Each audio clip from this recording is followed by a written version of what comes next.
হযরত আইয়ুব আলাইহিস সালাম 70 বছর সুখে আল্লাহর ইবাদত করছে, 18 বছর দুঃখে রোগে যন্ত্রণায় আল্লাহর ইবাদত করছে। তো 18 বছর পরে যখন সুস্থ হয়েছে, আইয়ুব আলাইহিস সালাম আল্লাহকে জিজ্ঞেস করছে, কিতাবে আছে যে হে মহান আল্লাহ, আয় আল্লাহ আপনি 18 বছর ধরে একটানা আমারে এ কষ্টে মুসিবতে রোগে রাখলেন কেন? এমনি জানতে চাইছে। আল্লাহ তাআলা বলছে, আইয়ুব আমি দেখতে চাইছিলাম সুখের সময় 70 বছর তুমি আমারে যেমন ডাকছো, দুঃখের সময় তুমি আমাকে ডাকো কিনা।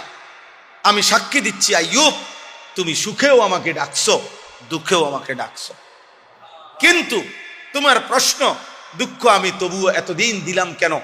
তো আল্লাহ তাআলা বলছে, আইয়ুব সুখের সময় 70 বছর তুমি আমারে ডাকছিলা, আমি অভিযোগ নাই আমার তোমার প্রতি, কিন্তু বিশ্বাস করো আইয়ুব, আমার জাতের কসম, আল্লাহ বলছে 70 বছর সুখের সময় আমারে যে তুমি ডাকছো, 18 বছর দুঃখ আর যন্ত্রণার রোগের সময় আমারে যে তুমি ডাকছো, আল্লাহ পাক বলেন আমার জাতের কসম আইয়ুব, দুঃখ আর বেদনা রোগ আর শোকের সময় আমারে যে ডাকছো, এই ডাকে আমি বড় বেশি।